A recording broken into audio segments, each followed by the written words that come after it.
Ladies and gentlemen. Uh-oh. It's time for the Early Bird Special. Bringing you the best stories from the world of sports and sports entertainment. Now, here are your hosts, Sparky and Burdick.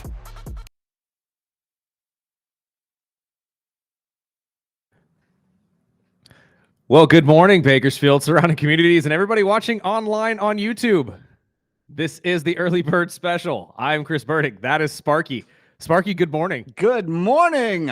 Caught you a little off guard now, didn't we? A little bit. This morning has been crazy. It really has. It just started. It's a Tuesday. Not for you. Maybe for you. I don't know. It's crazy. I was out by 8:30 last night. Yeah. I missed Raw.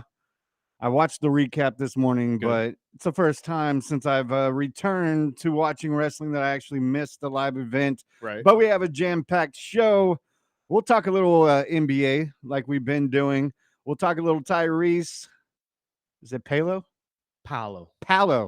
Man, Palo these got names, paid, dude. baby. These names are getting crazy. I'm telling Palo. you, Orlando continues to make the right moves, and Palo got paid, man. Palo did get paid. We'll talk a little Bradley Bill. We'll have our boy 24KG at the top of the hour recapping Monday Night Raw. Maybe a little preview of Evolution and Saturday night's main event coming up this weekend. We'll talk a little Angel Reese. We'll talk some Asante Samuel as his dad is ripping my Dolphins. And we got a lot to talk about. And you can always text or call in anytime, 661-842-2000. And we've been telling you, with us being the only live local show on the sports world, you can call or text in anytime. We'll get your text, or you can write on our social medias. Just look up the Early Bird Special. And a big happy birthday to my Theo, JR, dancing behind me if you were watching the video. But let's get into some basketball. No kidding, man. We got a lot going on in the world of basketball. I mean, let's start with the bad news, which we already knew was coming. Tyrese Halliburton is out for all of next season. The Pacers have confirmed it. The injury is that bad. He will be rehabbing all next season, which means the Indiana Pacers will be without their star player all of the 2025-2026 season. What does this mean for the Pacers? Well, probably not a deep playoff run, unfortunately, especially with all the pieces you have now lost. Tyrese being out for the entire year, obviously. Turner going over to Milwaukee. You still haven't re-signed Thomas Bryant either. You're trying to figure out the big man situation. Can Pascal Siakam really be the cornerstone of your, franchise? No. I see him as a great star player. I really do. But as a superstar of leading a team proportion, it's hard for me to say that is something that he can do by himself. But to be fair, it's hard to say that Tyrese could do that by himself. Exactly. So both of these guys need each other to really bring the Pacers back up to that level they were at, obviously, last season. It's going to be an unfortunate situation for the Pacers because now you have to go through it next year without your star player. Do they make a trade for a big name? Or, throwing this out there, maybe pick up a seasoned veteran like a Chris Paul or a Damian Lillard who is on the injury rebound, but you'll at least get him for the back end of the season.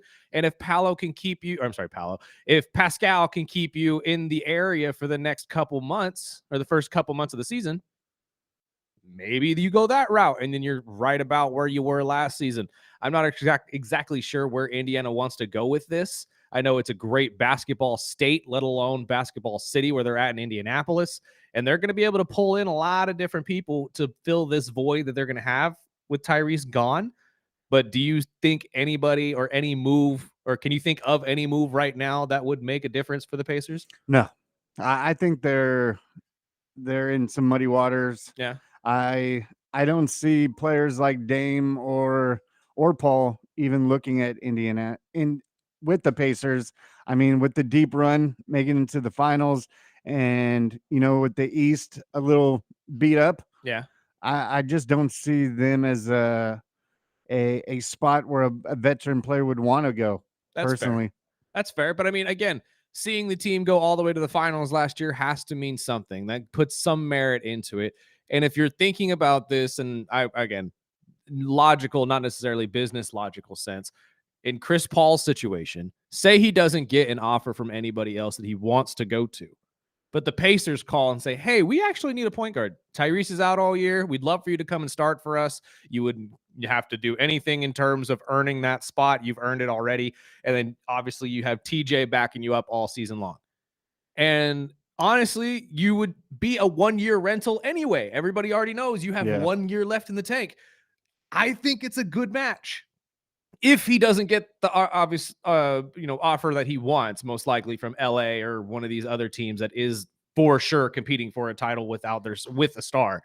But if you're a guy like Chris Paul and you don't get that offer, maybe the Lakers go for Damian Lillard instead, or maybe Bradley Beal, as we'll get to in a second here, and they don't have room for Chris. And there's a lot of teams out there that don't have room for Chris. I think that's a possible spot that he could at least consider, because one, again, made it to the championship last year with a great head coach.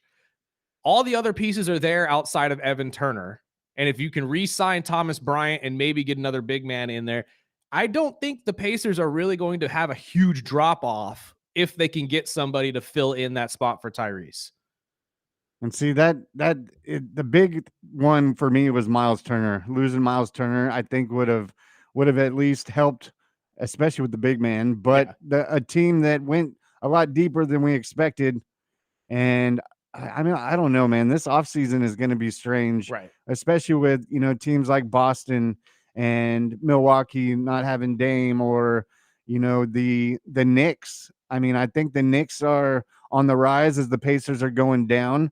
I think maybe a big signing like that will benefit. I think when they lost Miles and then announced that Halliburton is, I mean, we kind of knew when a significant injury like that in a game 7 of the last game of the season, you knew if you did get him, it would be deep in the playoffs if you got there.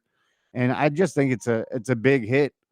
And I just don't see either one, Chris Paul or Dame. We had our first text and he said, quote me now, I think Dame's a Houston Rocket by the end of it. That is a good possibility as well, because they need guard help, especially with Jalen now gone.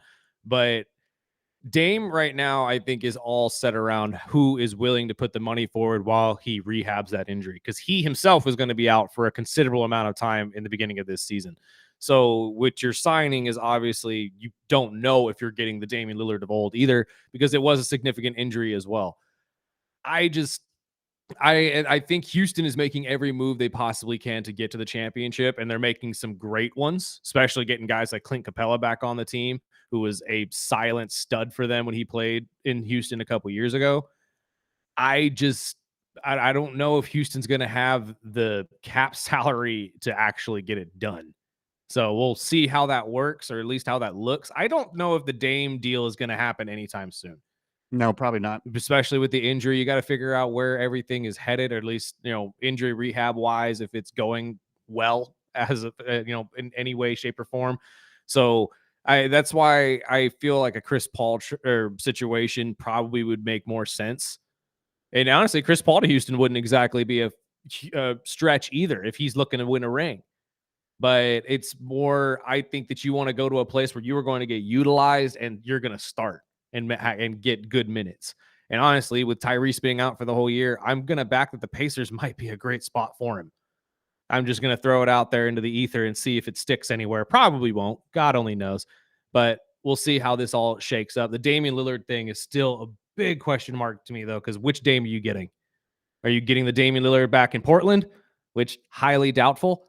Or are you getting the Damian Lillard we got for the very minute time in Milwaukee, which, granted, had flashes of looking really good and then flashes of looking not so much.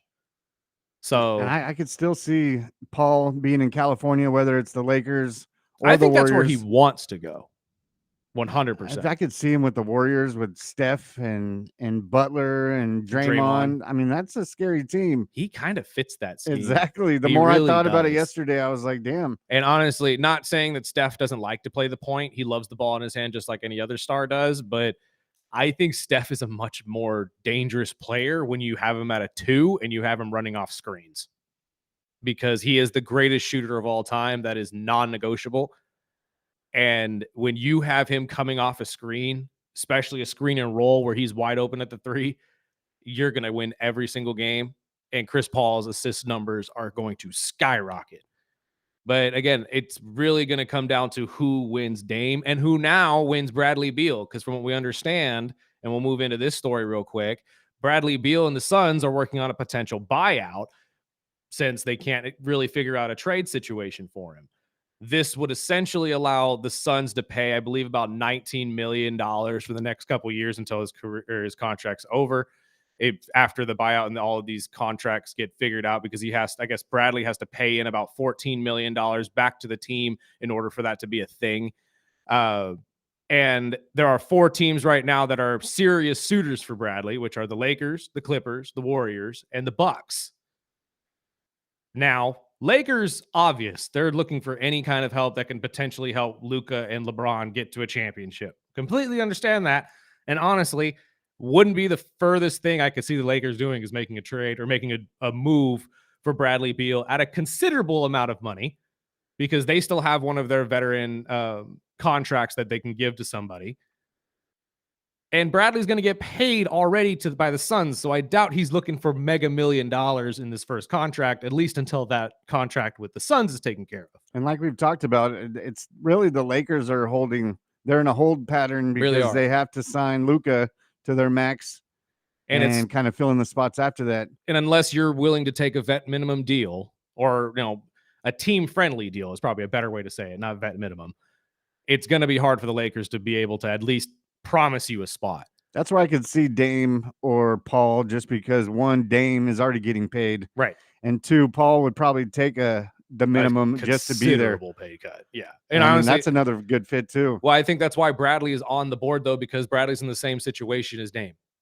Without the injury, he would be able to play for you day one. I think the Lakers are a great spot for Bradley, but hear me out on this. I think the Bucks need to make this move. I think the Milwaukee Bucks need to, not can, need to. If you're trying to keep Giannis there and you're trying to keep him happy, you did a pretty dang good start at that by getting Miles Turner to come over and play center for you. You got Bobby Portis coming back, which is one of his favorite teammates. That's fantastic as well. If you bring in Bradley Beal, who is a stud guard, a shooter that was dang near as accurate, if not more accurate, than Chris Middleton when they had him during the championship years, and he's looking to prove something, I think that could be a great addition to your team at a very, very decent price that you won't have to worry about for the future. And it keeps Giannis's intrigue, at least in Milwaukee.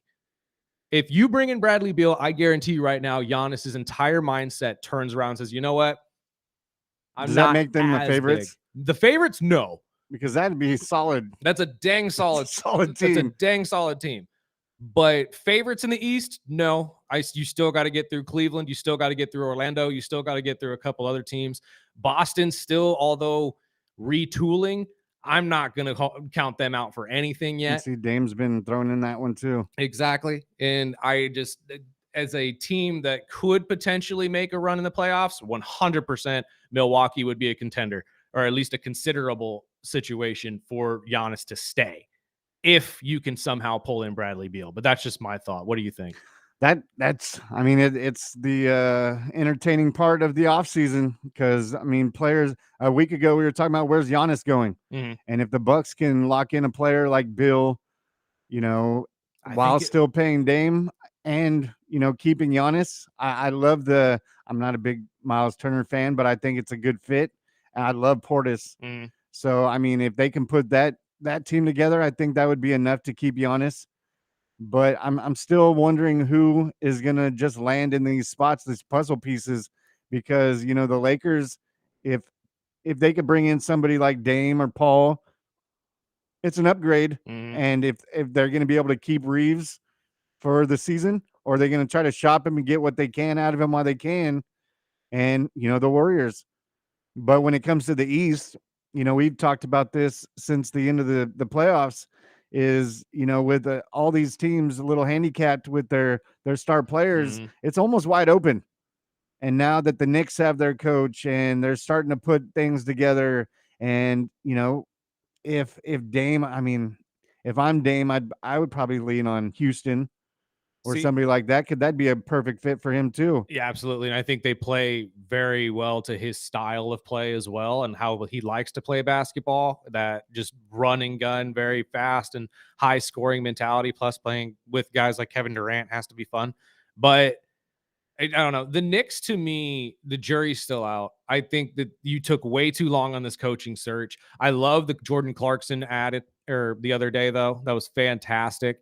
I think he's a great addition to the bench that can at least ignite your offense and play the point, like we said yesterday. We were thinking Chris Paul ends up there, or at least Texter had texted in saying that they believe that he would end up there. It's a consideration, I guess. But now with Jordan Clarkson there, I think that's an even better pick because they need somebody that can shoot on the bench, and Jordan can at least bring that to you. I just don't know if Mike Brown is the right coach to do this for you. And I know they're coming around saying, oh, he brings championship pedigree to the team. Okay, like I get it. Don't get me wrong. Again, somebody who grew up watching the Cleveland Cavaliers very closely. That'd be me. Mike Brown, head coach there for a very long time. Solid head coach. But even I can say, not the reason they won a championship.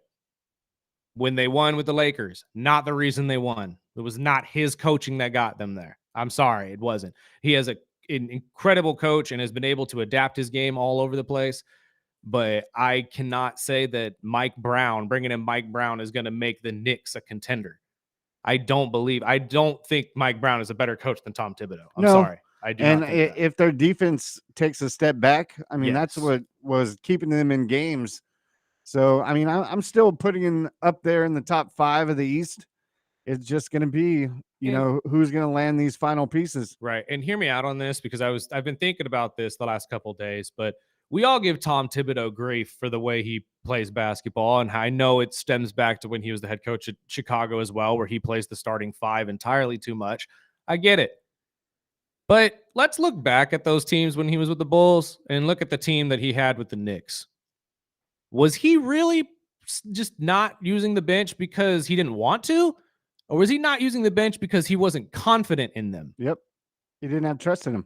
And honestly, when you look at the teams after he left and they tried to use the bench, especially the bench players they had faith in, Now they're playing teams.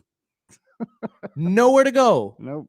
And that's why I'm saying maybe Tom Thibodeau isn't crazy for not using you guys on the bench. Maybe it's not that, he just wants to keep the starting 5 on there as much as possible. Maybe it's that he just doesn't believe they've given him the bench pieces necessary to play them.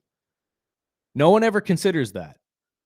And honestly, I think that's going to be a big tell next year is if this team transitions next year with Mike Brown and uses the bench and the bench players are awful. Mm-hmm. Good job, New York. Yeah, and they're hitting reset. Yep, we're back to the beginning. Bye, see you, Brunson. See you, Cat. See you, Bridges. Like, we're back to square one because you can't play.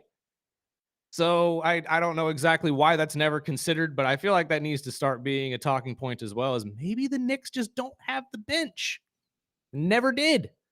I think that needs to be considered as well, but that's just my thoughts. Well, we'll talk about some more NBA, and we got to talk about Angel Reese right after this break on the Early Bird Special, ESPN Bakersfield, 12:30 a.m. 101.1 FM.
And welcome back.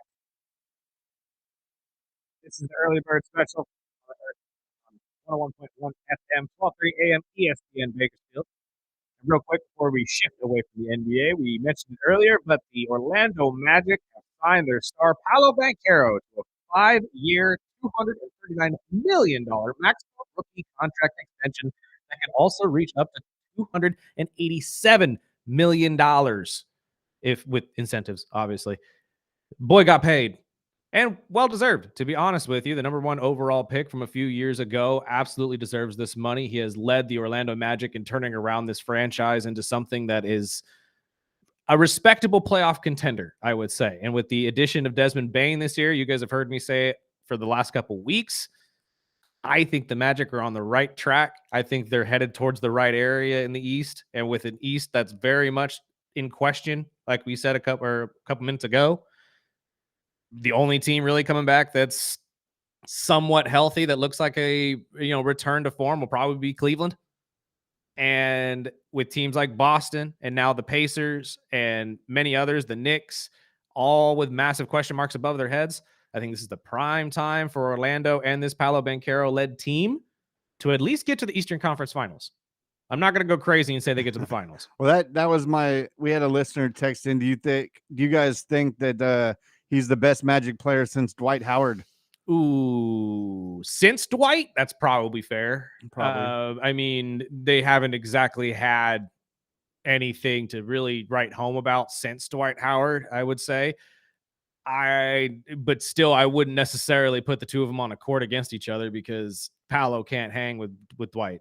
I'm sorry, but Dwight I'm not is a big Dwight fan. Dwight was weird to watch when I was a kid because you would think that just the big guy who dunks all the time wouldn't be that big of a threat in a league where you can shoot 3-pointers.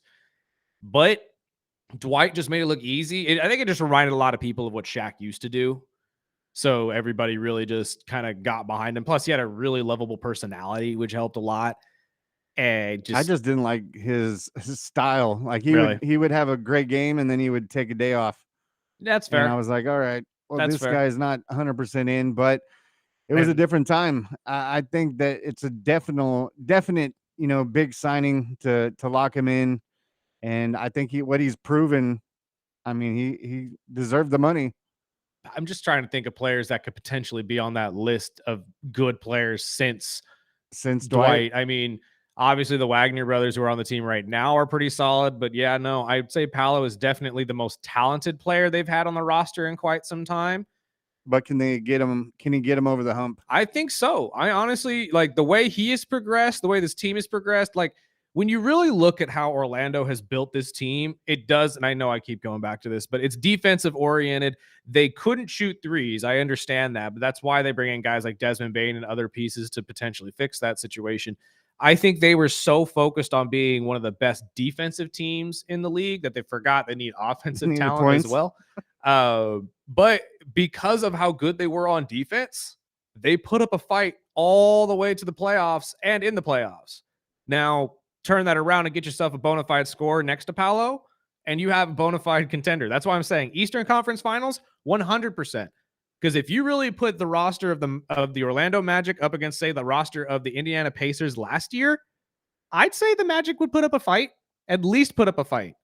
Now, granted, they get run out of the gym because they're one of the slowest teams in the NBA. You got to fix that too.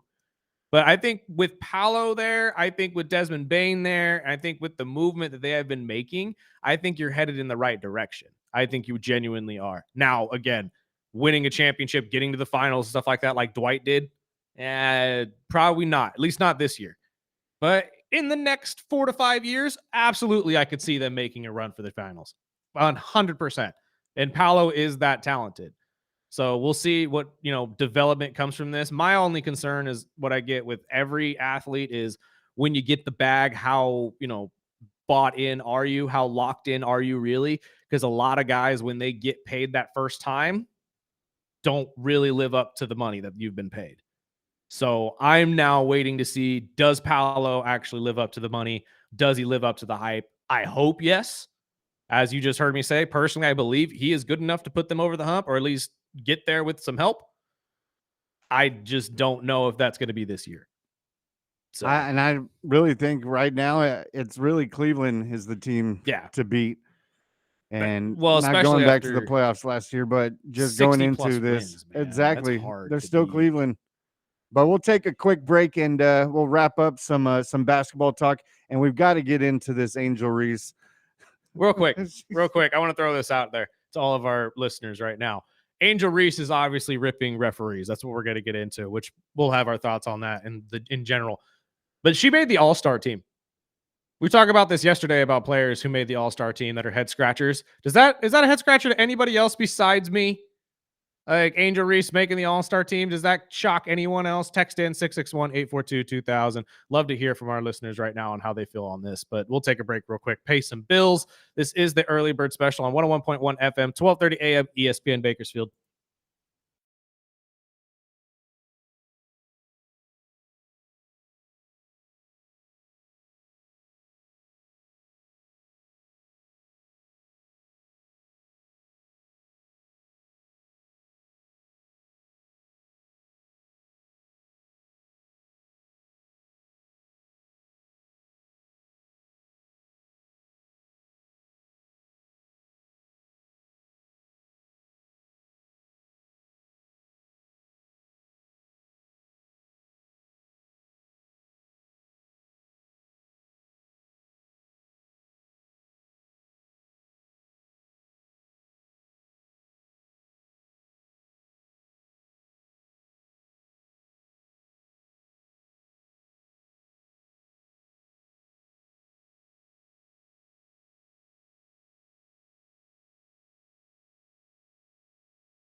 Welcome back.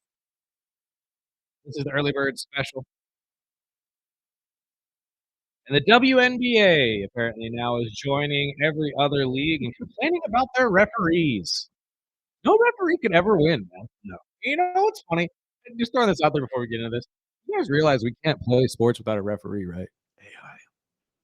Don't start that. Y'all don't want automatic balls and strikes in baseball. And yet we're going to shoo away all referees because they're not perfect. Okay. It is what it is. But if it was a little too perfect, then they Exactly. complain about that too. You'd be complaining about that too. Thank you. Well said, Sparky. And honestly, let's start with Angel, because Angel Reese is now the latest in a long line of athletes and coaches in the WNBA who have spoken out about their referees and how bad they've been this season. So let's hear from Angel real quick. Yeah, I think we fought really hard. It's tough when you talk to officials and I asked them, hey, we only shot 2 free throws. We only went to the free throw line twice up into the fourth quarter. And she tells me it's not her job. So I know it's frustrating because I know how hard we're battling inside. And I think that we came down and fought as hard as we could with what we had. And I just know that we continue to grow in this. And I think it's a leaping step for us. And obviously we know we can compete with the best, but that has to be fixed. And I don't give a damn if I get fined because that's cheap. And I am tired of the because I've been nice and I've been humble with it, but I am tired of the Don't cry, Angel. And that's actually what I was about to bring up. Very, very vocally upset. And you could hear the emotion in her tone. How do I say this without being mean? Suck it up. It's not their job to give you calls. I'm so tired of hearing athletes saying they've gone to the line 18 times. Yeah, because you slapped their hand 9 times. Yep.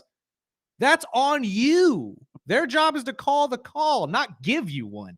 I'm so tired of hearing athletes hear stories saying, it's so frustrating walking up to these officials and saying, well, we've only been to the free throw line twice. Oh, I'm sorry. I didn't realize that free throws were given the exact same amount as the other team got to. My bad. I didn't realize that's what free throw meant.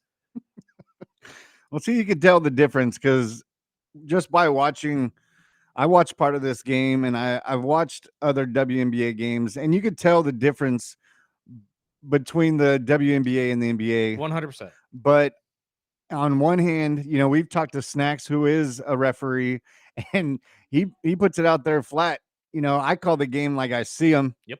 If you don't like it, get in line because no one's going to like it. That's why it's a competitive game when, you know, it goes back and forth. And I mean, on paper, it looked like, okay, it's a little more lenient on one side, but if you saw the fouls, they were fouls. Yeah. It's not like they were missing calls, which they're always going to miss a call. That's what is a part of being a human ref.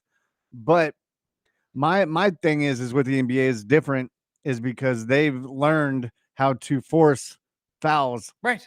With the WNBA, I mean, a lot of it is slappy, and you know they push a lot, and female sports are traditionally more aggressive than men's sports too. If you ever 100%. watch women's soccer, women's basketball, any of it, they are way more aggressive than guys are. And that honestly adds to the intensity of the game. I love watching women's sports because of that. Usually you get those hard fouls in women's sports, and they honestly can look worse sometimes. But it bugs me when I hear athletes come out and pretty much demand calls. Look at a ref and say, well, we haven't been getting this. Look, man, if they're blatantly not calling that for you and calling it for them, I understand the gripes. But when you look at the tape, you look at everything going on, and I'm going to point this out right now. Angel Reese is not a good defender. She's not. She's not a good shooter, and she's not a good defender. She's a good rebounder. Yeah, she's a border. She's very much a great rebounder, great big man underneath, and honestly will develop into probably a Dennis Rodman-like player. Which no problem with that at all. Mm-hmm. That's great. But to complain because one team got 17 free throws and you got 8, that's because they fouled you 4 times and you fouled them 9. I don't know exactly what else they need to do. And to sit there, I'm so tired of hearing people come after referees because, one, it's contributing to why people don't want to do the job anymore. And we're going to lose all sports because of it, especially if you people can't get behind AI or robotic umpires. It's coming. It's coming. Whether you like it or not. Exactly. And you're the front runner of it. Technically, you are the spear tip right now. So that's why I'm saying I get that everybody needs to be held accountable. Nobody is going to sit there and say otherwise.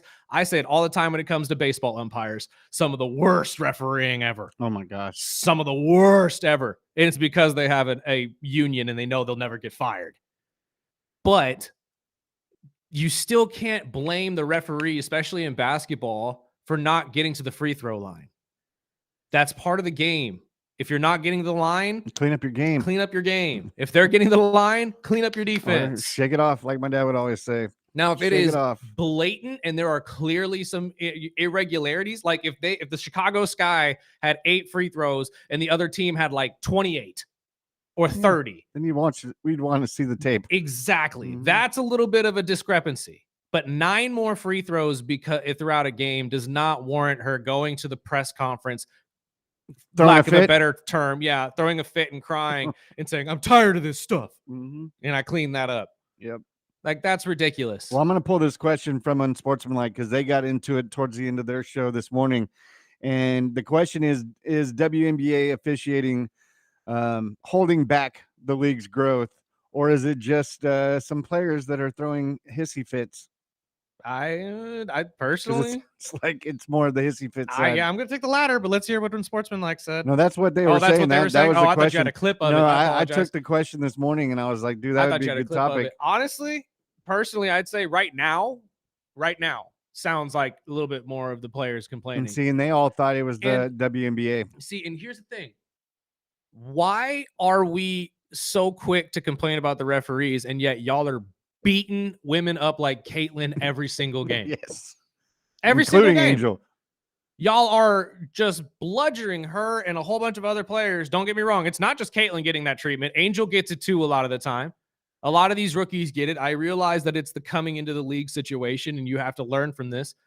But come on, man. Like, to sit there and blame referees for this is ridiculous.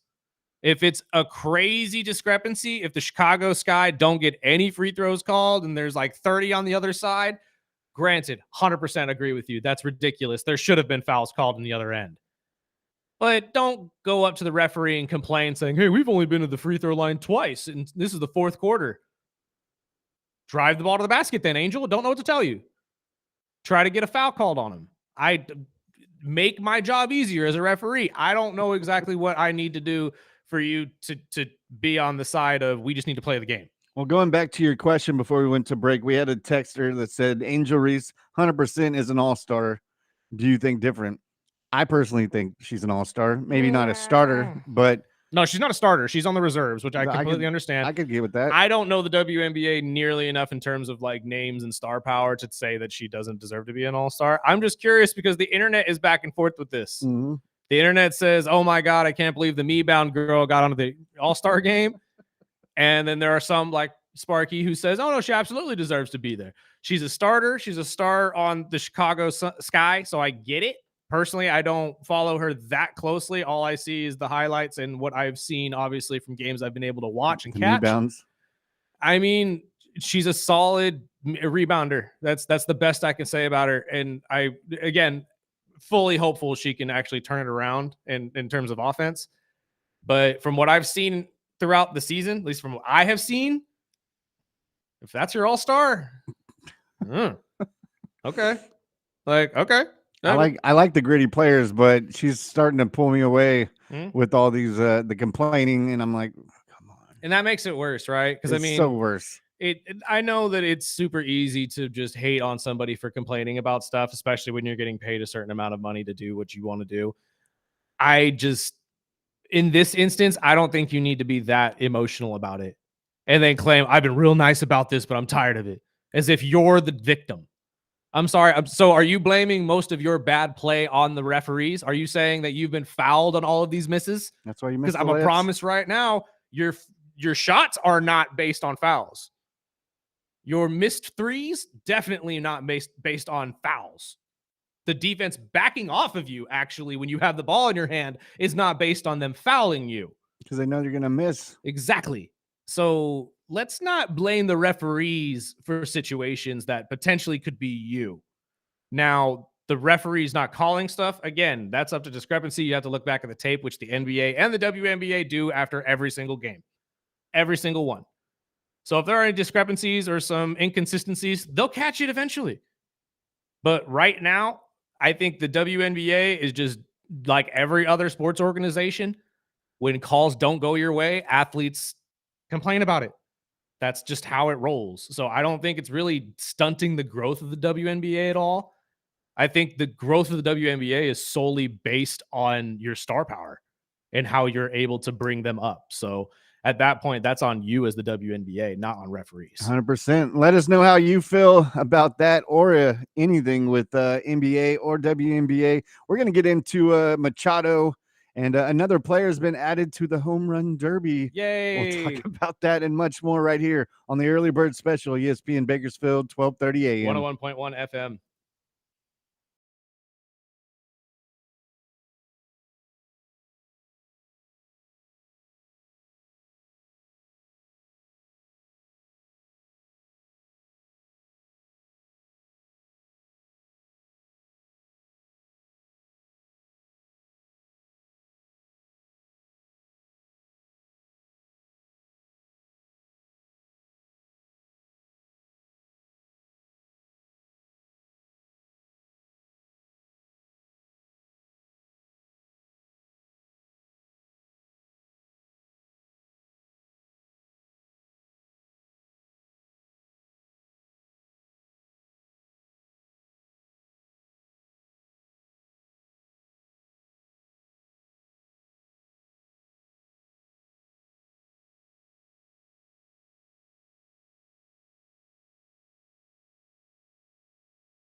Or cowbell.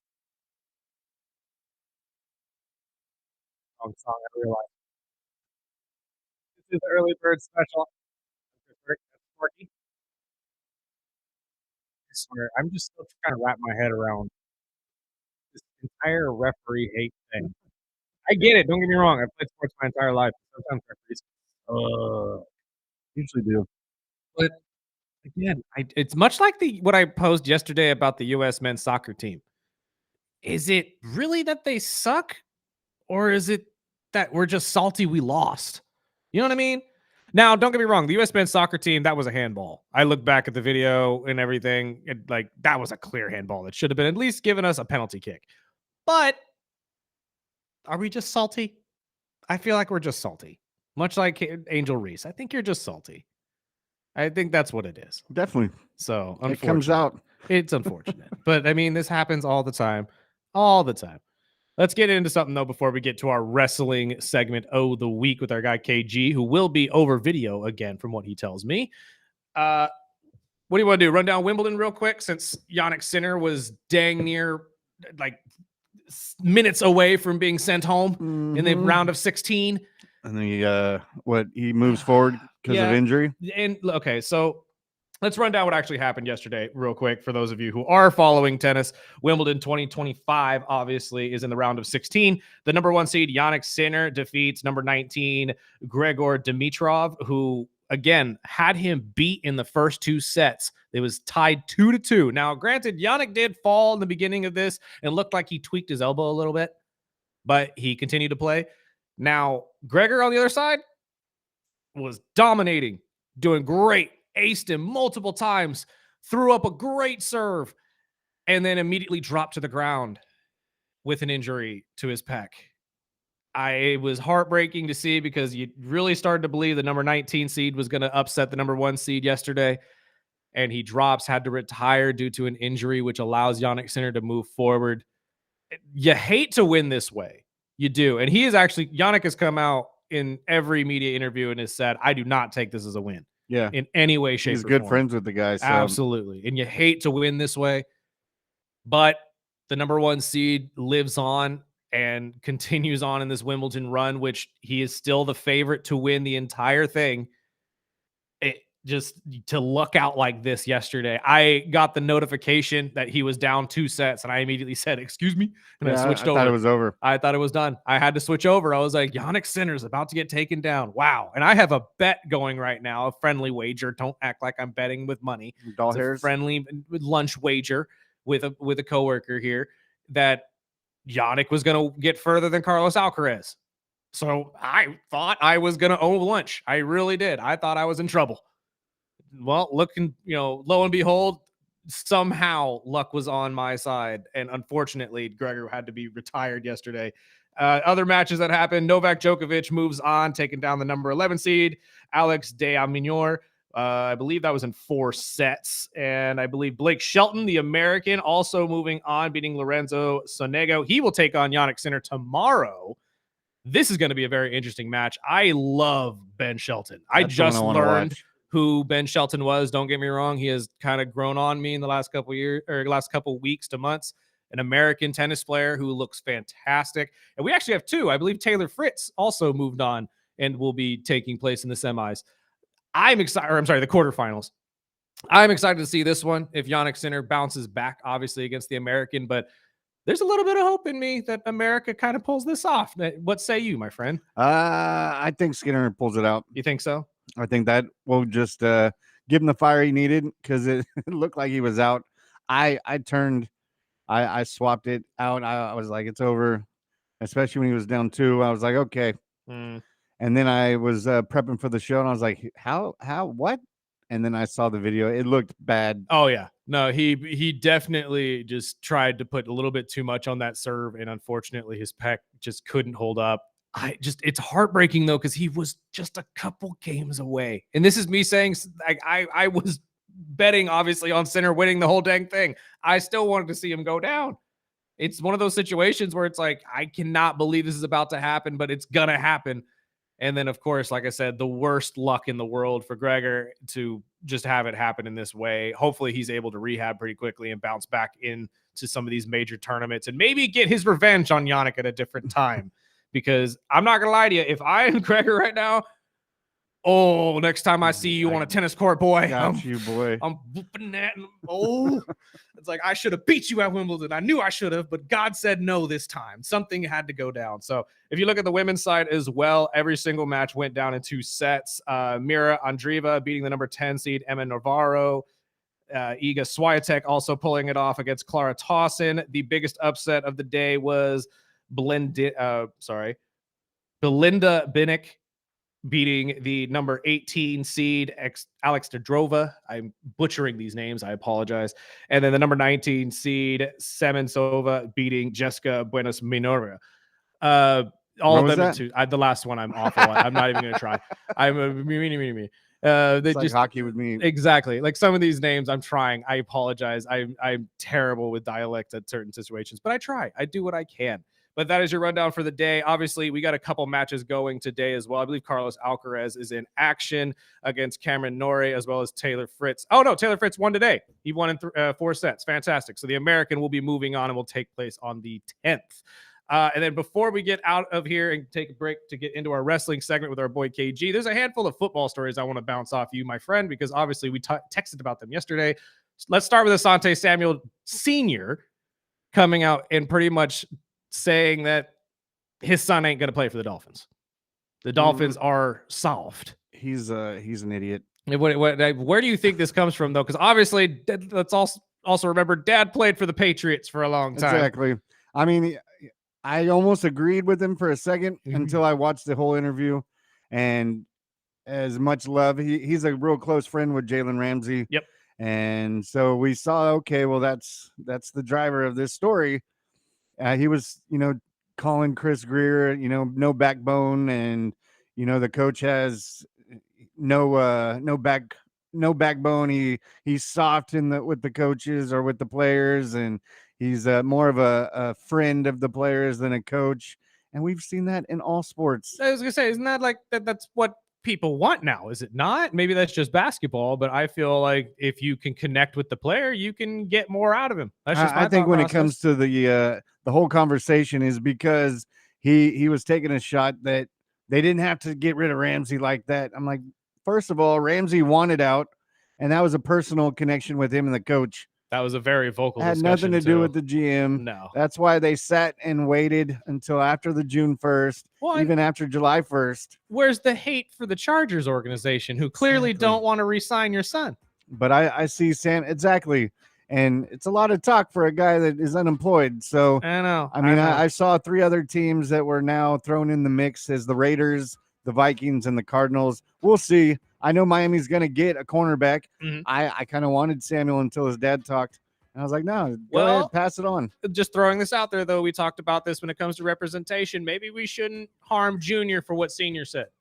That's just I'm just going to throw that out there, being devil's advocate here, because I think he could benefit a lot of teams. We got to take a break, though. We're going to have our guy 24 kg on the other side talk about Raw and WWE's multiple pay-per-views this weekend. This is the Early Bird Special on ESPN Bakersfield.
Welcome back. This is the Early Bird Special, Hour 2.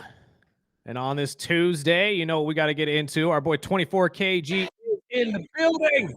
Hey, gentlemen, salutations. Salutations, my friend. LA Knight in the background. It is time to run down what we saw on Raw last night, as well as get into what we'll see this weekend in a jam-packed week of wrestling. Because not only do you have one PLE this weekend for the WWE, you have two. You have one Saturday and Sunday, not to mention a handful of others that I won't ask our friend KG about because I know he doesn't like some of the other products. Yeah, but I will be into it. I will be partaking in the AEW All-In pay-per-view this weekend as well. Not to mention I believe the Great American Bash is this weekend for the NXT. So we'll get into that as well. But sir, how are you? How are you this week? I see you got some new lighting behind you. You got some fancy around the house. You know, we're upgrading the home studio, you know, piece by piece. Now, you know, Raw and SmackDown theme inspired lights going on right here for our viewers at home. So it's not America. It's not America's birthday anymore, so we can't say it's for America. Yeah, Raw and SmackDown, baby. And I see the mask has convincingly disappeared. Now where's the? I'm just in the way. That's okay. I'm just saying, Lobo's mask ain't there. I wonder where he's at right now. Maybe he's wrestling a bear. We don't know. He's probably hanging out with El Grande Americano. Just at this point, let's start with that actually, because that was one of the talking points from yesterday's episode. Is obviously we got someone else donning the El Grande Americano themed setup, I guess you could best say. Who do you think it is? And obviously, how do you feel about the internet's running with this on, with Raw's upcoming matches potentially being El Grande Americano versus El Grande Americano? Well, it is a smart strategic ploy for the viewers at home, but if you really want to nitpick with it, is this really the best that we have for Ludwig Kaiser? And we're all in that same mindset, right? This is clearly, this guy is skilled enough and a great enough competitor to be in the matches and up there with the Sheamuses and the Rusevs. Hell, you broke him up from Gunther to have him play somebody else that's playing somebody else. It's kind of. I thought that saved his job. It kind of did, but at the same time, if we're not going to nitpick and just look at it for the product that we're getting, to see an El Grande versus an El Grande match in the future is going to be hilarious. It's definitely going to be hilarious. And I'm not going to put too much on it and say, oh, this is the best that creative has for him. You know what? In this case, I get a kick out of it. It makes sense. We've seen angles like this in the past with previous superstars. Come on, man. Sin Cara, let's just see how it goes and, have fun doing it. Didn't WCW do this with Sting too at one point? I believe. How many times? Sting versus Sting match. So, I mean, but I think this is a great thing for Ludwig's career. I'm sorry, Sparky is killing me right now because we know how many times they've done this with Sting and WCW, at least 3 or 4 times. At least. I mean, all you got to do is put on. Well, I mean, he's the Crow. So, I mean, anybody can be the Crow at that point. But going into this match, though, obviously, I'm going to say this, though. I think that this saved his career, like Sparky said, because we hadn't seen Ludwig for weeks. And he just happens to pop into the background of these, Americano PL or promos in the back. And now you're getting to see a whole different side of him as a wrestler, as more of like a luchador style wrestler, which is going to open the door for him for other situations to happen too, I think, right? Which it's just hilarious to me to see a German wrestler playing an American wrestler who's portraying a luchador and not doing a bad job. Honestly, he did a real good job last night against Dragon Lee and Jobber Lee right now. But he's doing a lot, and I take my hat off to him. As much as it brings tears of laughter to my eyes on the concept, just the thought of this, to see it actually work on television is kind of cool, man. It actually, it really is, but I feel bad for guys like Dragon Lee because obviously they had a lot of hype coming in when they were called up to the main roster, and now you have about a dozen luchadors on the roster that all overshadow you. I don't understand how that worked out. And that includes the guys on AAA, which haven't even been on the main roster yet.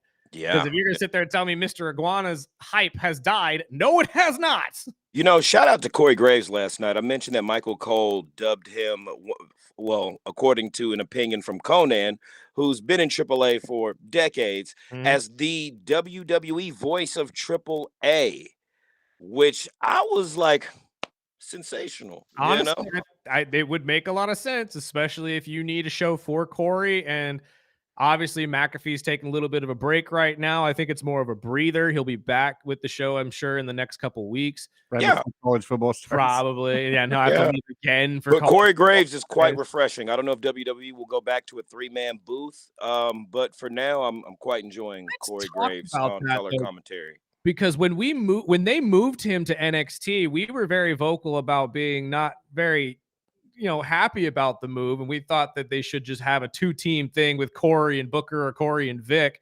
Now he's getting nothing but praise for his job and what he's been able to do post complaining on the internet. Let's not forget about that entire situation. Indeed. And Carmella's pregnant again, just throwing that out there again. So he's got another kid on the way.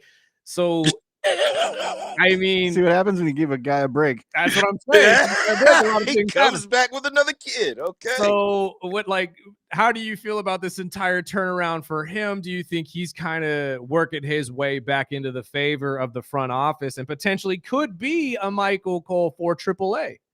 Well, I feel like he's been a constant professional over the years. Let's get that established as far as his enthusiasm and energy and knowledge of being a past wrestler that had to go down via injury. He poured himself into the commentary role. He's become quite, I'd have to say, a staple in NXT to kind of counter Booker's nonsensical energy that he throws in there. But nonetheless, we're gonna call him Gooner on this show. If you're gonna call him Dragon Job, I'm calling him Gooner. I'm sorry. Hey, I'm going with the Gooner T on that, especially after the emphasis he put on Stephanie McCare. Yeah, dude, that is that's a whole nother topic for another show. Creepy, man.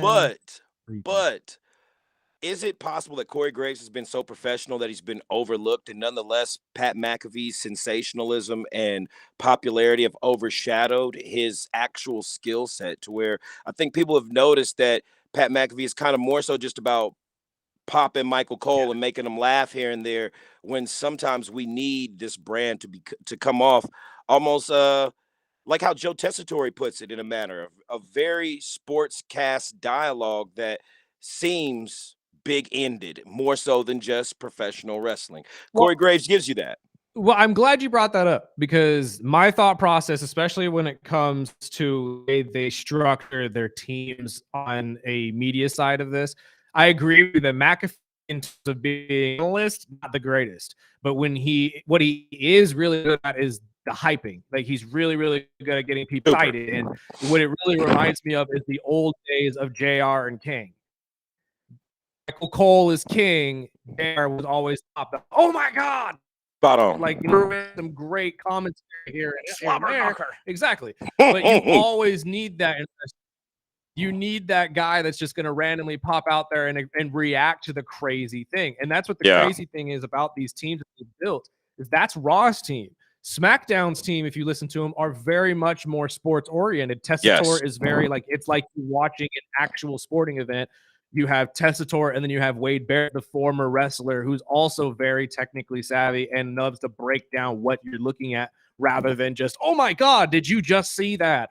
And then you have the third show in NXT, which is the developmental show. And even you hear that on their team, because Vic and Booker and Corey are all very good at showing not only that they are developing their own skills, but at the fact that these guys that you're watching in the ring are going to mess up and that they're going to have developmental moments themselves. So I think that that's a really good thing that the WWE has been able to do to grow the product, is that it all comes from the I agree with you. I agree with you, Chris, most definitely. And also, just to throw in to the viewers that might not realize, I think one of the reasons that SmackDown sounds the way it does is because it's an affiliate of Fox currently right now, which has huge broadcasting tentacles in every form of media.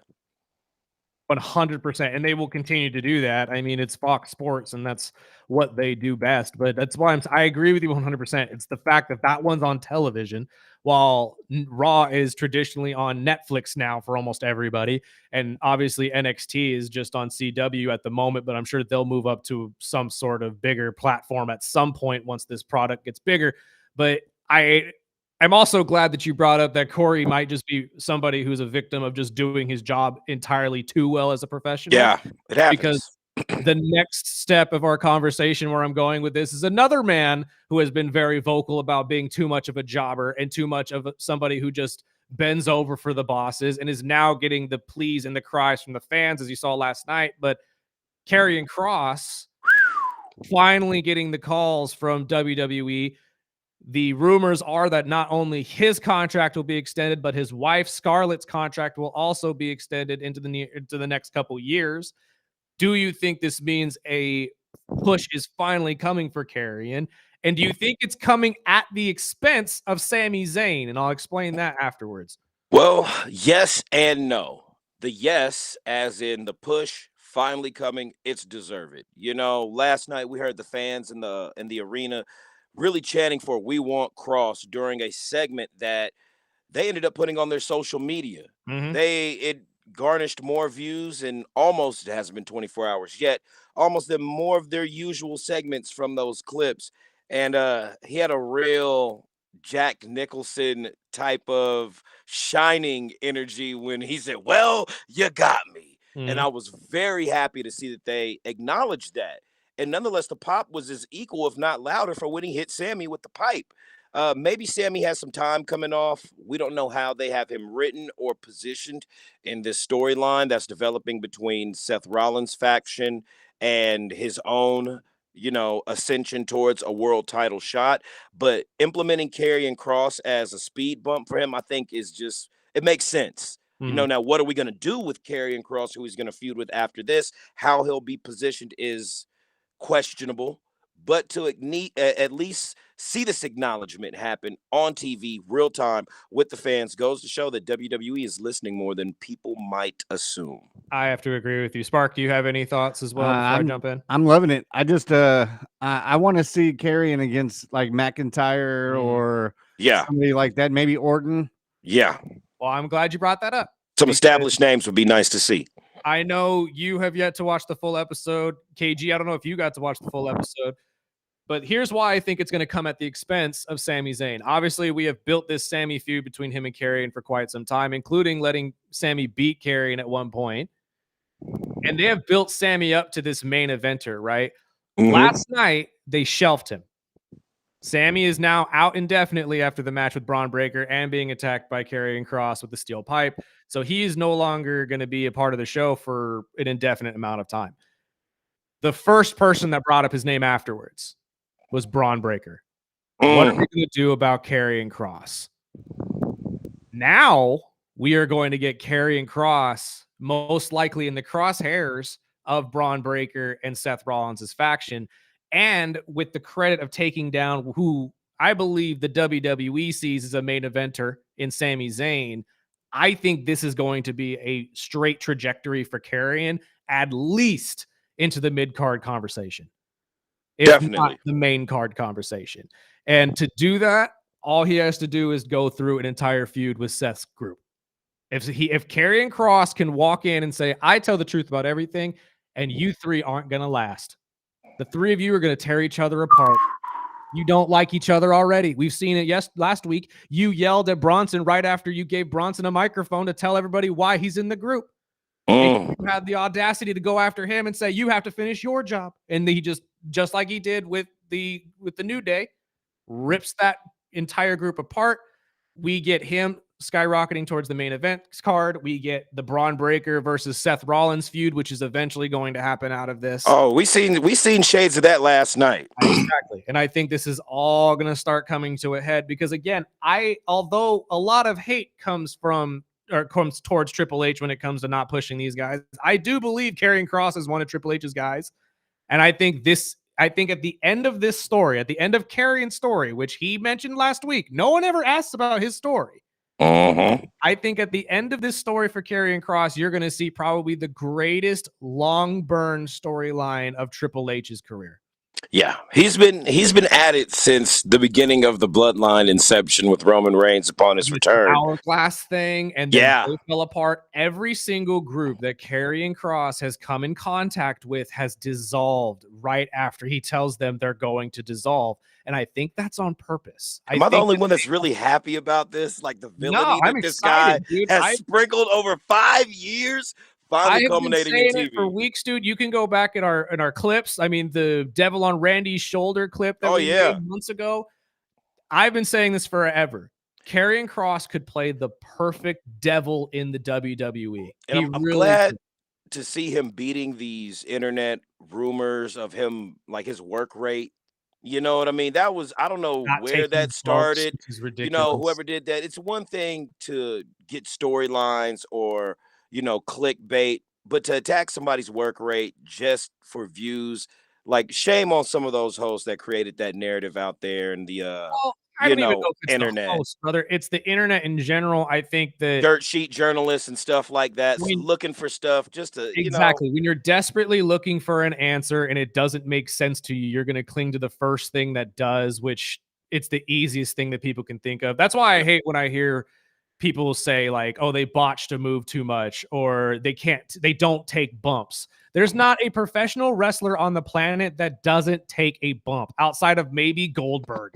And you're going to see him take a few of them on Saturday. I hope so. I'm right with you on that with Spark. Yes. I want to see crap splatter out his tights. He gets chopped so and hard. Honestly, that's what I'm saying, though. Is like, I don't believe that any of these wrestlers, including guys like Karrion Kross, Jimmy Uso, all these people that the internet are saying, oh, he doesn't take bumps. He refuses to take back bumps. Knock it off. These guys put their body on the line every single day they're in that ring. I'm not going to sit there and say any of them won't because if they won't take a bump, they wouldn't be on the roster. If you think about it, if Mae Young was taking bumps at 76 years old, I'm pretty sure Karrion Kross has no problem taking a bump in his 30s. Well, speaking of Saturday night's main event, still staring off in the distance. They've got Goldberg and Gunther, as well as the LA Knight and Seth Rollins, which they seasoned last night. Do we see a LA Knight upset? God, I would hope so, because he's another guy like Karrion Kross that I feel like needs a little bit of a boost. I would think, honestly, maybe under a different regime, you would see the leader of a faction take a loss to a rising or consistent superstar like LA Knight. In this case, not necessarily. Yes, LA Knight is over. Yes, LA Knight has no problem securing any position in the mid card. But what we're going to see, I don't think it's going to be a clean finish. No. It's just to protect him, not like he needs it, but to ensure his longevity of camaraderie with the fans. And, he didn't get his fair shot. Writing-wise, we're going to see some interference, some debauchery. Can I interject, though? Because I believe, because this match was random. This match came out of nowhere. Who are you telling?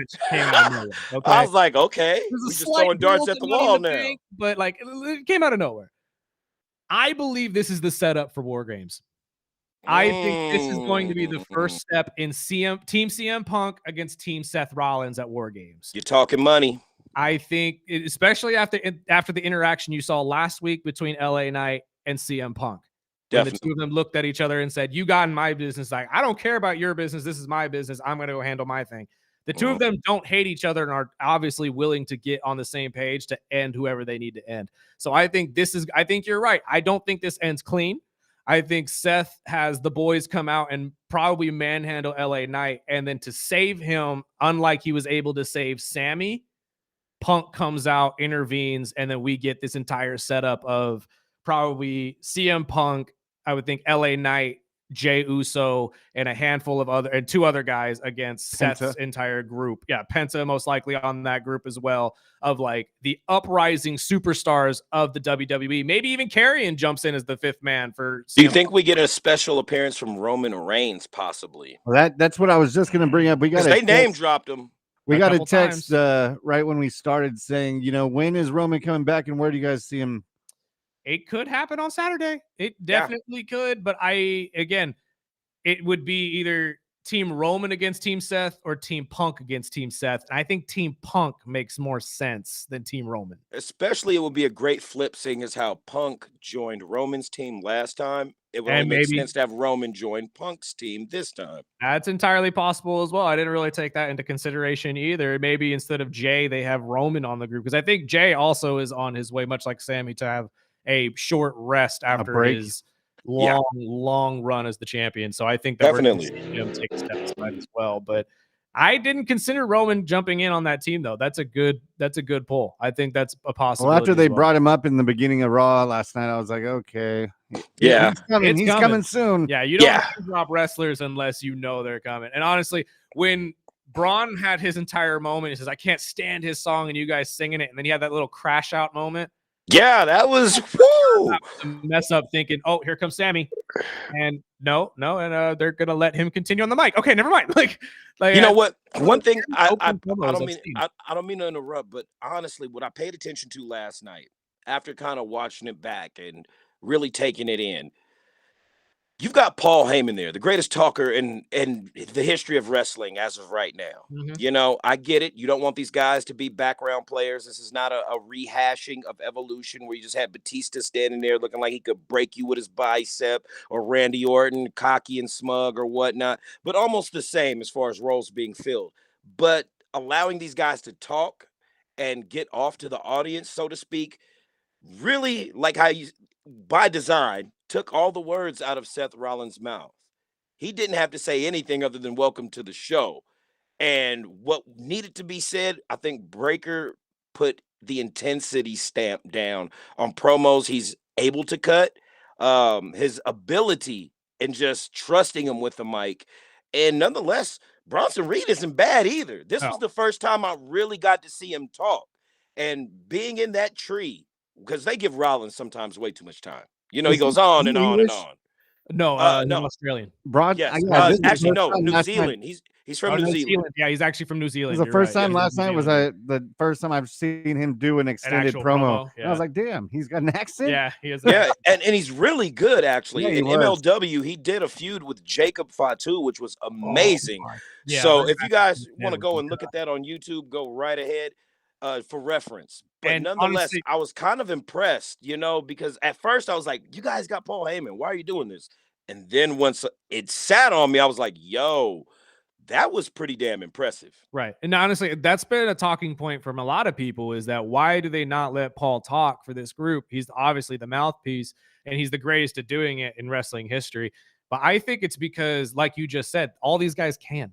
They could all talk to themselves. It's not a Brock Lesnar-like situation where Brock was not very good on a mic. You know, Roman only had to talk in really quotes. You know what I mean? When he had Paul Heyman. Exactly. And Roman, that's it. Roman's early days, he wasn't good on a mic either. He got better over time. But I think that's the beauty of being a Heyman guy, is that he is teaching you how to be good on a mic at the same time. In real time. Teaching Seth, Braun, and Bronson all, even though they probably don't need the help, especially guys like Seth Rollins does not need the help. He's one of the best on a microphone.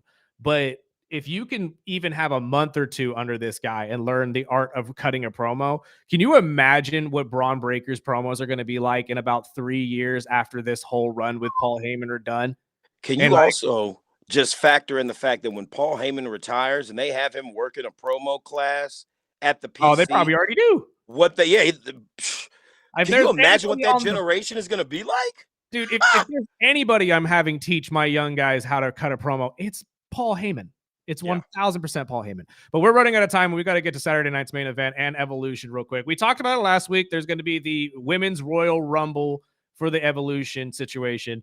We made our predictions last week. Any other predictions you want to make before this pay-per-view on Sunday? And I believe, and I just throwing this out there, I don't, not sure what time it is, but I believe this will be mid-afternoon, late afternoon, right? I believe so. So for Saturday night's main event or Evolution? No, Evolution. Evolution Sunday is definitely. And they've got 7 matches. Yes, this is going to be a long one. Do you think this is going to work out though? Because from what I keep seeing and from what I've read up on, is that ticket prices are not great.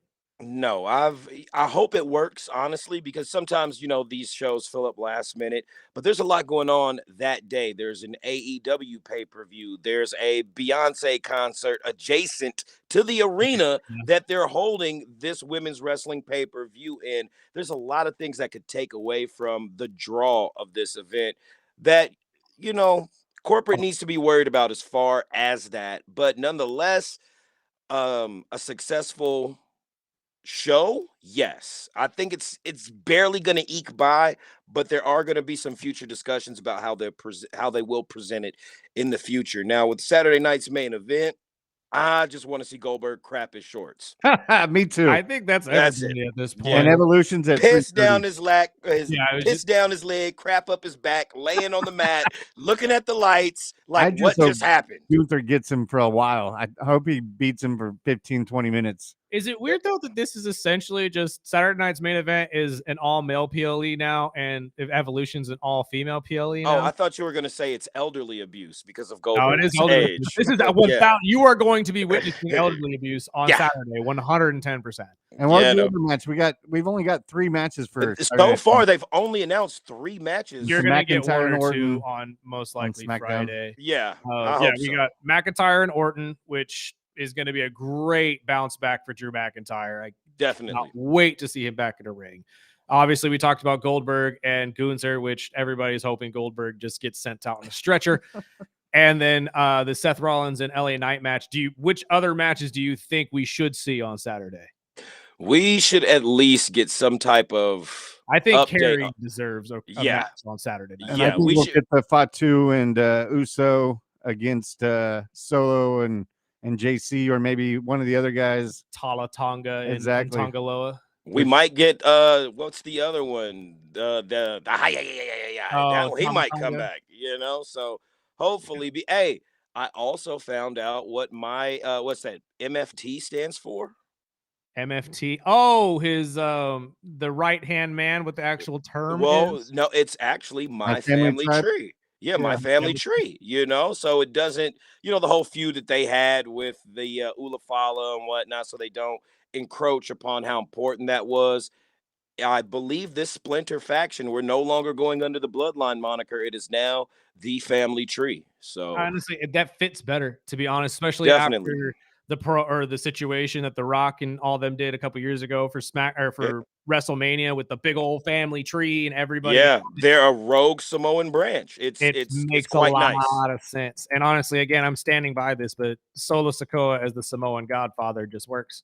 It works. Hey, the man has grown as a character rapidly, and personally, I think he's one of the funniest guys when he's being serious, like serious, like threatening, that I've seen in a while on WWE television. And at just the shout out to him. End of all of this, dude, I gotta say, I think he really is gonna have the talent of his brother Jay and the humor of his brother Jimmy.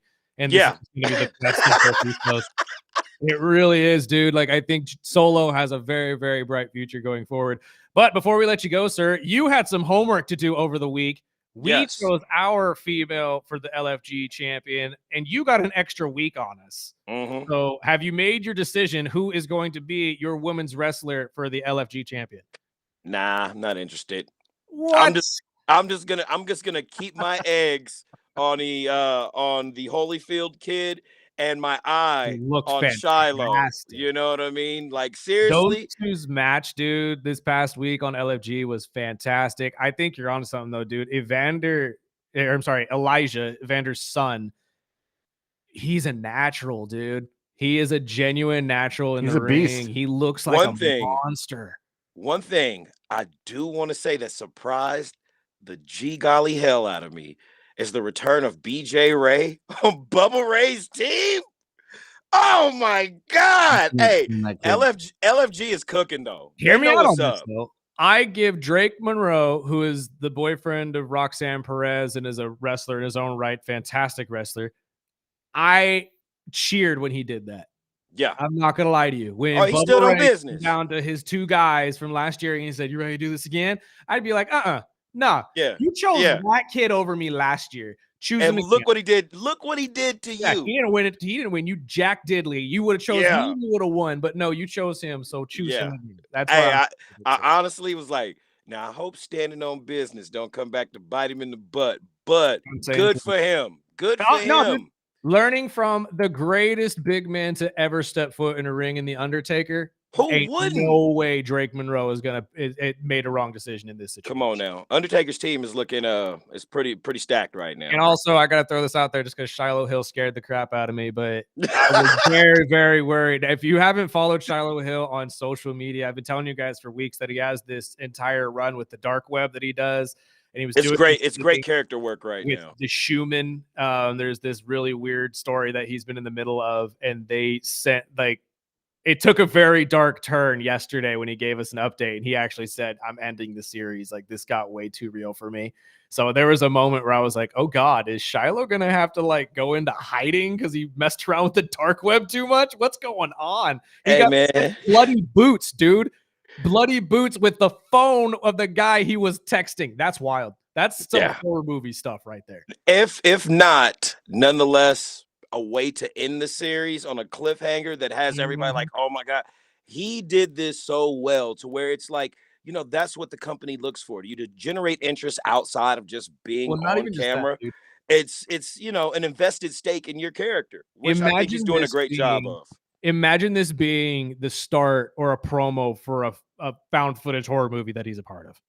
Come on now. You know what I mean? I can Like, see this being turned into an A24 film. exactly. Or something like that, where they like take it and they're like, hey, we want to make this a horror film, even though it didn't take place afterwards. We'd love to just make something up and have you be the center of it. And You've that got a would be lot of huge for me. wrestlers going into film right now, especially on Mhm. the fly. I don't know what's going to happen with Cody Rhodes' schedule being drafted. Yeah, we said, Cast as Guile in the hey, Street look, dude, Fighter. that's 2 wrestlers that have been picked up by that show, by that movie. I'm still hoping for Tiffany Stratton I as was just about to bring that up. Cammy. Like, your prediction of Tiffany Stratton jumping in this film as well. It doesn't seem very far off, but we'll see what we will see in the next couple of weeks. We got to take a break, though, pay some bills. My guy, thank you once again for your time, as always, and we will talk to you next week. Yes, sir. You guys take care, and more to come on the Early Bird Special, you guys. Salutations. Salutations, my friend. We got to take a break real quick, pay some bills. This is the Early Bird Special on 101.1 FM, 12:30 a.m., ESPN Bakersfield.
I saw over the break.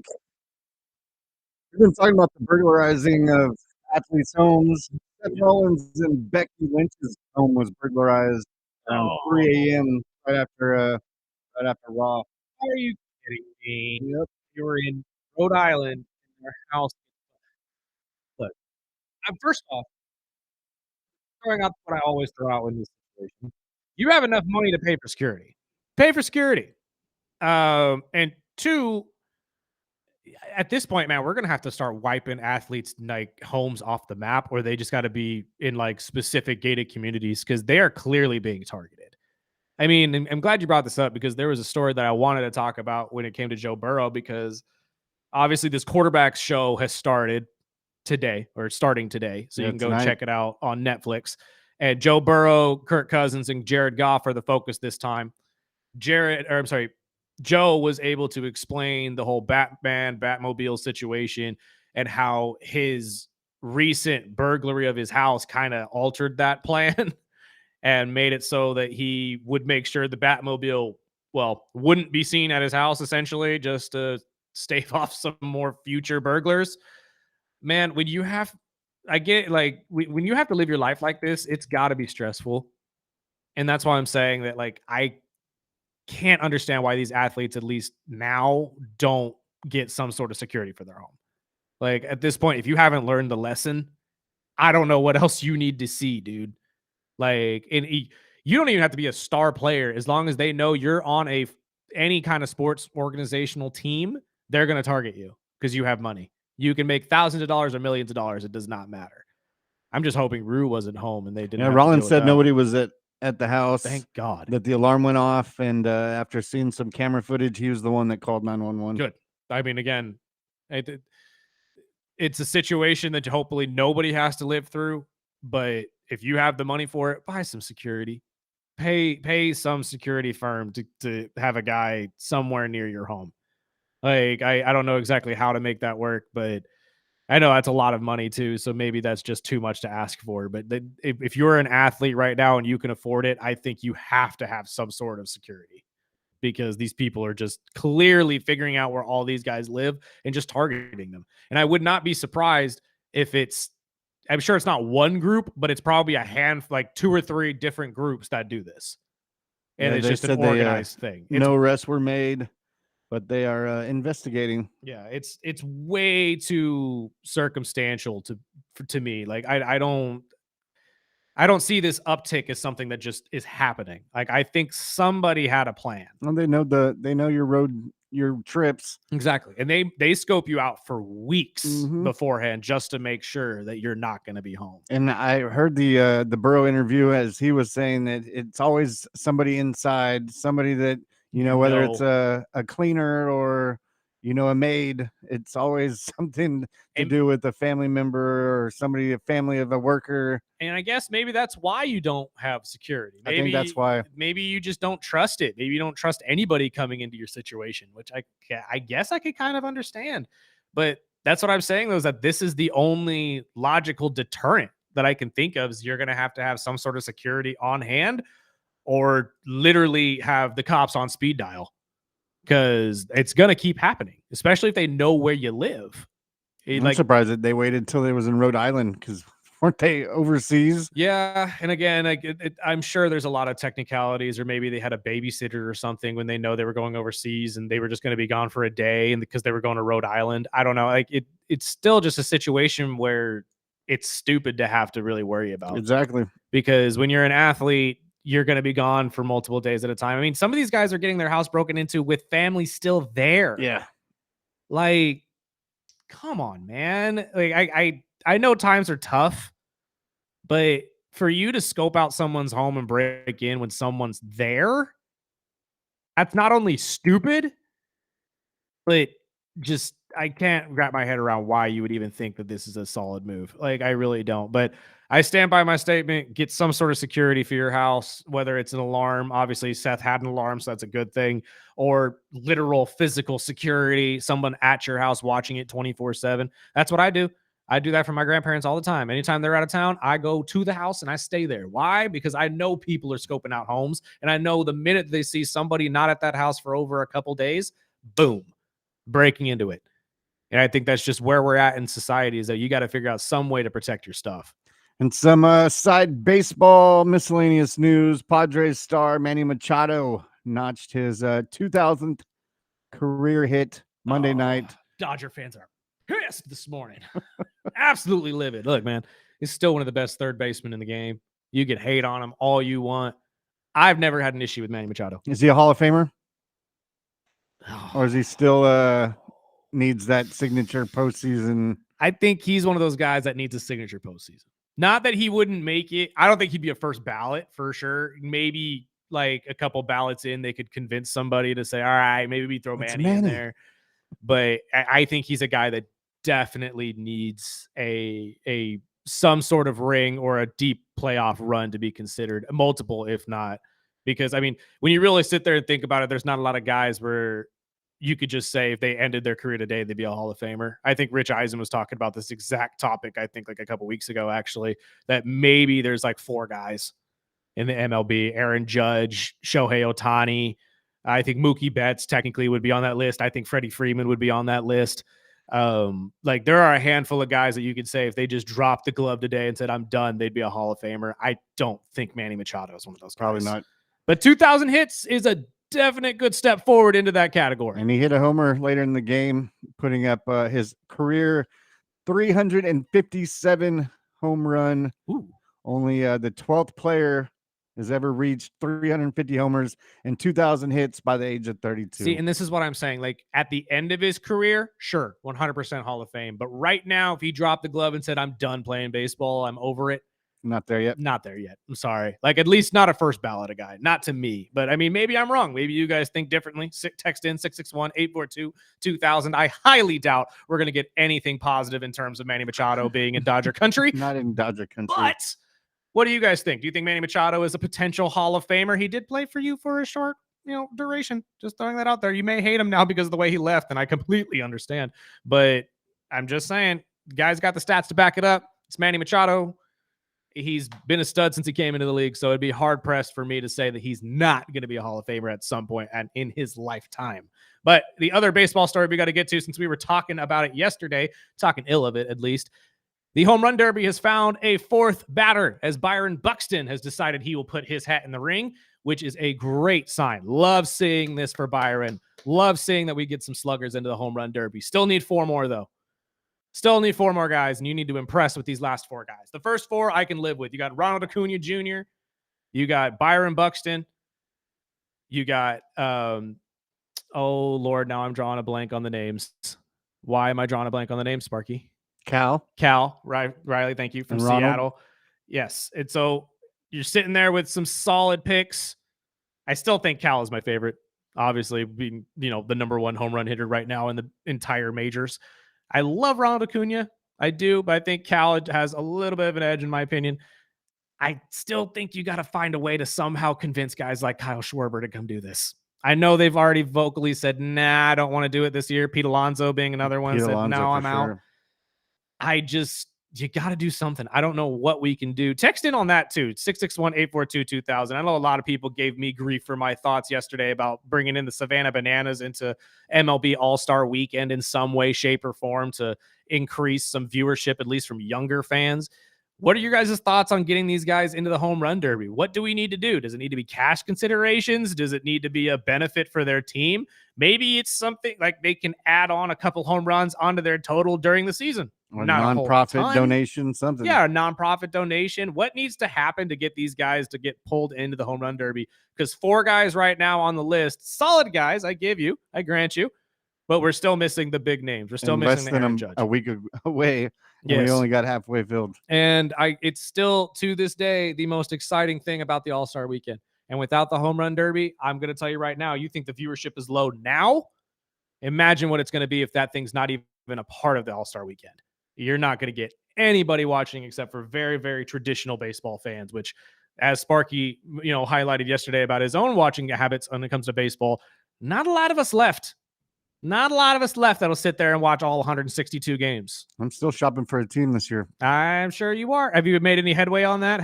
No. Have you even looked into potentials? Here and there, but nothing is bit. Right here, It's not gonna be the Phillies or the Dodgers. Bombs. Come on. We I'd haven't been take the that Astros over team. either one of those teams. So, Whoa. just saying. No, okay, so that's un-American. The Astros have won me That right money, there. so Our texter from yesterday, that is the proof you need right there that Sparky may not be American. He just backed the cheaters. I don't know about that. Everyone cheats in baseball. Yeah, Get out of here. I don't know about everybody, but everybody. there's a good amount of them. I will not lie on that one.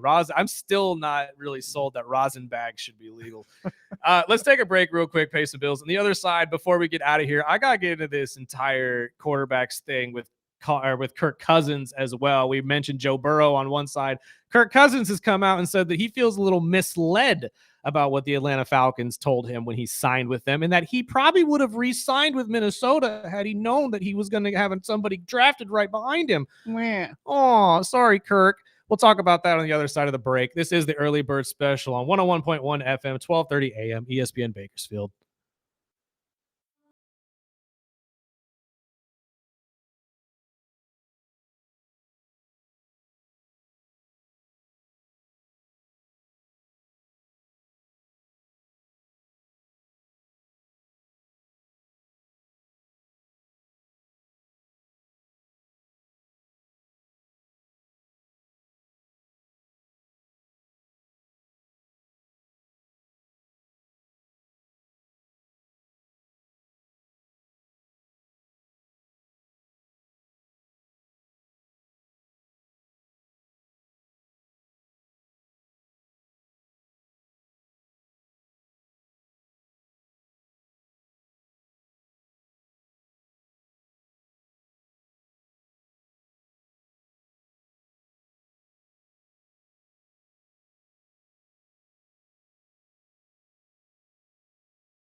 Probably their best music video. That's a music video, right? Have the kids in the car right now. What's the music video? What are you talking about? You're old. Is it YouTube? Welcome back to the Early Bird Special. Final segment of the day. Poor Kirk Cousins. Don't you start that. He was misled, dude. Okay, here's the thing. So I'm not even denying that. I'm not going to deny that at all. I'm not going to deny that the Atlanta Falcons told him an outright lie.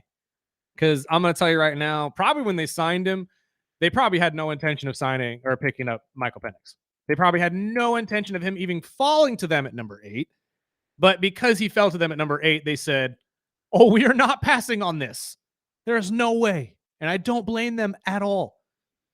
As I said, I've been very vocal. The Kirk Cousins signing to Atlanta was stupid. It was incredibly dumb. Oh my God. So dumb. But for him to come out and for the first time publicly, quote unquote, this is the first time he said anything about this publicly. He went to Netflix on his coveted quarterback show that he's now done for the second time and said that he has felt a little betrayed, a little misled by the Falcons organization, that he didn't expect for his replacement to be drafted right after him. It's why I call shenanigans that he says that he probably would have re-signed with Minnesota. No, you wouldn't. The reason you left Minnesota is because they were vocal about saying, we're going to draft in JJ. If you don't like that, I'm sorry. Bye. And because that's why you left Minnesota, highly doubt you would have gone back. You signed with Atlanta because the amount of money they threw at your face. You knew you would never have gotten that with anybody else. Every single media organization I saw, every single one said the exact same thing. It's a great payday for you. And you took it because it was a great payday for you. And it's a good setup for you as a quarterback. You got hurt during the season. The kid came in, looked good. You lost your job. I'm sorry. And I don't wish any injury on anybody. No, but never. in how we've seen Kirk Cousins, I wouldn't not be surprised if he gets some snaps in Atlanta this year. Yeah. I'm just saying. No, the more he talks about it, I'm like, dude, if Penix has to miss a game or two and Cousins comes out and slings it or looks bad, Atlanta will gladly put you right back in the chair. But then to sit there and say, I was misled, and now everybody in the media is like, as you just said, oh, poor Kirk Cousins, poor Kirk. Oh my, he's the most likable quarterback ever. And we got paid. God, I hate seeing that. Like, don't get me wrong. I'm not saying he's a bad guy. Kirk honestly looks like probably one of the nicest people on the planet. He really does. He seems like a very likable guy. And I don't mean this to sound like I hate the guy as a person. I really don't. But I was the first one to say it. When Atlanta signed Kirk Cousins, I came on this show when we were a podcast and very vocally, vociferously said, no. Because I knew this was going to happen. You were going to get hurt. And then when you got hurt, someone else was going to come in and then you were going to cry about it and say, oh, this is exactly why I left Minnesota, because they don't believe in me. We have no reason to have any loyalty to you, period, dude. Who do you think you are, Matt Ryan? It's business. Exactly. You signed a contract and got paid $100 million. Be happy with it. You don't have to play a snap and you get paid all that money. Be happy. I know you got misled. Oh, well. I didn't like him until I watched the first season of Quarterbacks. I was didn't like, okay, either. I like the guy. I wasn't a huge Kirk Cousins guy. I thought he was a great statistical quarterback, regular season stud, absolutely. But he was never going to be the guy. That's why I wasn't happy Atlanta took him.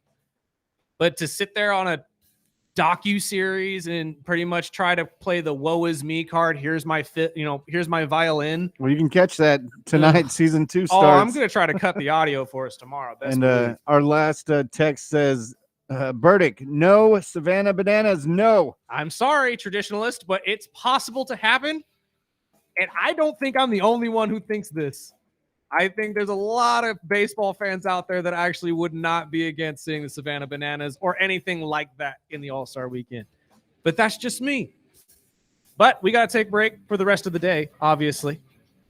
We will be back tomorrow, 7 to 9 a.m., as we always are. And we got to get out of the way for the great Rich Eisen.